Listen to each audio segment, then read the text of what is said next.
proud to yield 1 minute to the gentleman from Maryland, the distinguished Majority Leader, Mr. Hoyer. Gentleman's recognized.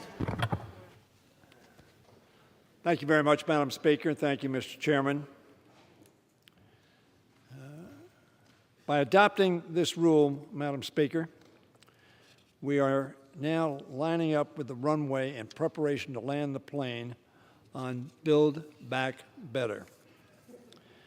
As we wait for the CBO to complete its work and produce its analysis, which I believe will confirm an estimate from the White House based on JCT's, the Joint Tax Committee's, analysis of the bill's revenue impact and the preliminary scoring from CBO, that this bill is fully paid for. Now, I'm not saying it doesn't spend money. It does not create debt. Now, when the Republicans passed their tax bill, of course, they gave themselves a ceiling of $1.5 trillion that they did not pay for on the assertion that that tax cut would pay for itself. The problem is none of their tax cuts have ever paid for themselves. None. Zero. Zip.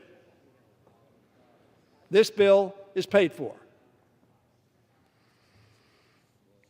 And what it will do for the American people will be life-changing for working families and moms and children in this country. Today, we are going to send President Biden Today, we're going to pass a rule which will allow for the consideration of this bipartisan bill to invest $1.2 trillion in,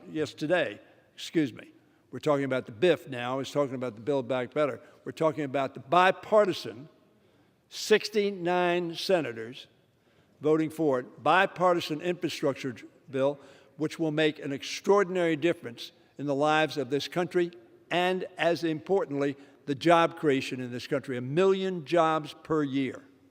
That's what this rule will do.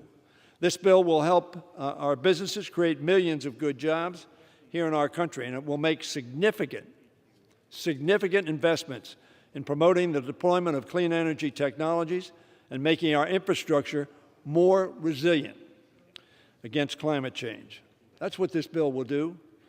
Enacting this legislation, and again, I'm referring to the Bipartisan Infrastructure Act passed by 69, with 69 votes in the United States Senate, half of the Republicans almost voting for it. This legislation will mean that our majority has delivered a major victory for the American people in a bipartisan way.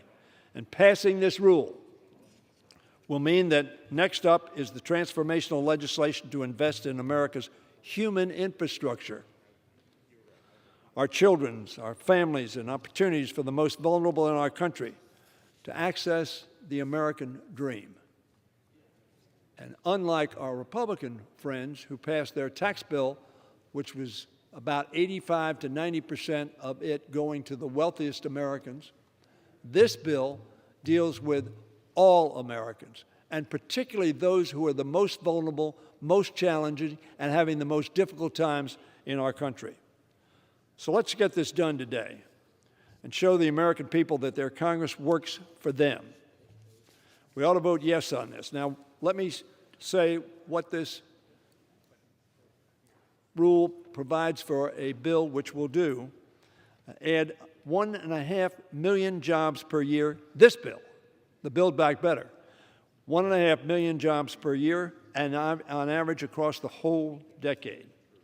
Increase labor force participation and accelerate the return to full employment. Increase our total GDP by $3 trillion throughout the next decade. Keep prices stable and decrease inflationary pressures as we continue our recovery from the COVID-19 pandemic. The nation is long underinvested in its infrastructure. Now, I'm sure my friends across the aisle will remember in 2016, President Trump was then campaigning for office. And he pledged to the American people that he would present a $1 trillion infrastructure program for this country. 2017, no such infrastructure bill. 2018, no such infrastructure bill. 2019, no such infrastructure bill. But in 2019, in early 2019, the president said $1 trillion is not enough. We ought to do $2 trillion. That was President Trump. $2 trillion was his suggestion. And we asked him, Mr. President, we'll support that. Tell us how you think we ought to fund it. Oh, we had to fund it. The president never came forth either with a bill or with funding for a bill. So we didn't pass that. This president said, no, we do need infrastructure. And the figure that Trump used is not certainly what this country needs, but it is a very, very good start. And so he sent down a bill to accomplish that objective. That bill was not the one we passed because 8 senators from the Republican side of the aisle and 8 senators from the Democratic side of the aisle got together, talked about what can we agree upon. I hear so much, particularly from when I have colloquies with the minority whip about bipartisanship. We ought to come together. We ought to work together. Well, 8 senators on the Republican side and 8 senators on the Democratic side did exactly that. And what happened? They then went down to the White House. They talked to the White House, and the president worked with them. And they agreed. So this is a bill that the president, 19 Republican senators, 50 Democratic senators agreed was good for America. And that's what we are enabling tonight. The nation, unfortunately, has long underinvested in the infrastructure and social needs and has been slow to respond to the threat posed by climate change. Our national security apparatus, including the 4-star generals who lead our various service arms, have said the most existential threat to the security of the United States of America is climate change, global warming. This bill deals with that existential threat. It also, the policies being considered would direct the benefits of the stronger growth to lower income Americans. Now that may be why it's sort of not what my Republican friends think ought to be done. Although the whip talked about that somewhat, that's not what their bill did. It addresses the long-running skewing of the income and wealth distribution in America. In the richest country on earth, where we have so many people in poverty, so many children who don't have a good education, so many children who don't have the health care they need, this bill addresses those issues. According to the Economic Policy Institute, the Build Back Better Act macroeconomic boost looks more valuable by the day. Said that November 3rd, 21. Their analysis shows that the U.S. economy is not overheating due to too much fiscal relief and recovery provided earlier this year. Expert after expert after expert says that. Did we have pent-up demand? We did. Are we having a supply side problem because of the pandemic epidemic? That is absolutely accurate. The Build Back Better agenda will ease bottlenecks and improve the resiliency of our supply chains. It also boosts long-term growth and economic security through public investments and deeper social insurance. It provides macroeconomic insurance policy against aggregate demand growing too slowly in coming years. In an open letter from Nobel laureates in support of economic recovery agenda, they said this: success in the 21st century will require building upon the bipartisan infrastructure deal that has passed the Senate, which prioritizes investment in our nation's hard infrastructure. That's what this rule will provide for. Furthermore, they say the President's Build Back Better agenda employs a broader conception of infrastructure by making critical investments in human capital, the care economy, research and development, public education, and more, which will reduce families' costs.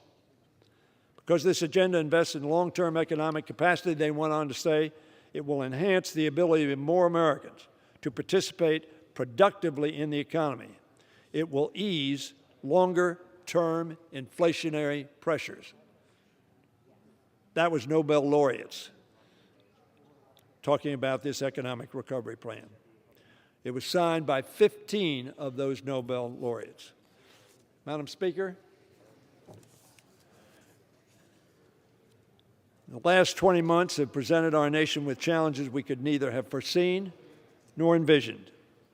A global pandemic took the lives of nearly 750,000 Americans.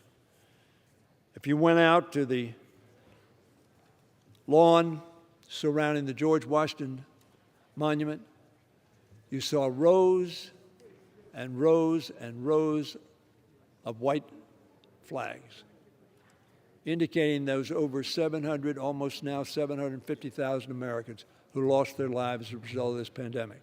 We responded in a bipartisan way. And because of it, we did not go into a depression. Because of it, we saved literally hundreds of thousands of lives, maybe millions of lives. Because of our investment, we saved businesses.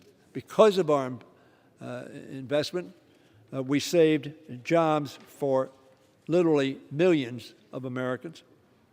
From February 2020 to February 21st, 2.3 million women in our country left the workforce, in many cases to care for children who had to stay home from school or care for a sick loved one. Very frankly, this bill, as well as the Build Back Better Act, will address the critical shortage of child care in this country. Thankfully, because of the swift development and deployment of life-saving vaccines, our economy is coming back. I don't know whether any of my Republican friends mentioned that we created over 500,000 jobs last month.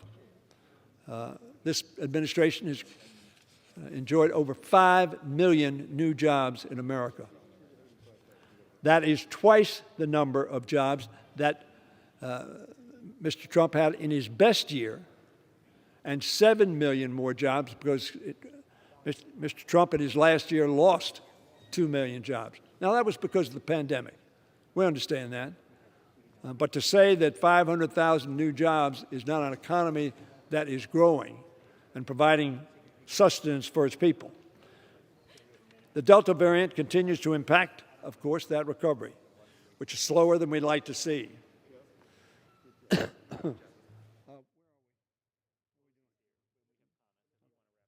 Okay. Our economy, however, has brought back nearly 5 million jobs since President Biden took office, now 5.5 million jobs. Americans are getting back to work.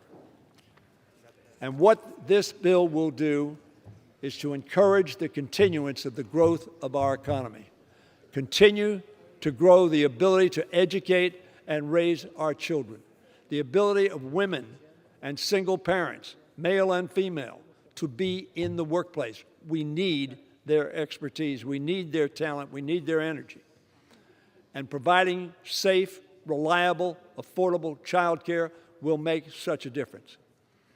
This bill that we provide for being considered as we end this debate will help America grow. And the bill that the rule provides to consider at some time in the near future will provide Americans with a better, safer, more secure life for them, for their children, for their friends and their neighbors. Let's pass both of these bills. Let's pass the BIF bill, the Bipartisan Infrastructure Framework tonight. And let us, in the very near future, as this rule provides, pass the Build Back Better Act. And I yield back the balance of my time. Gentleman from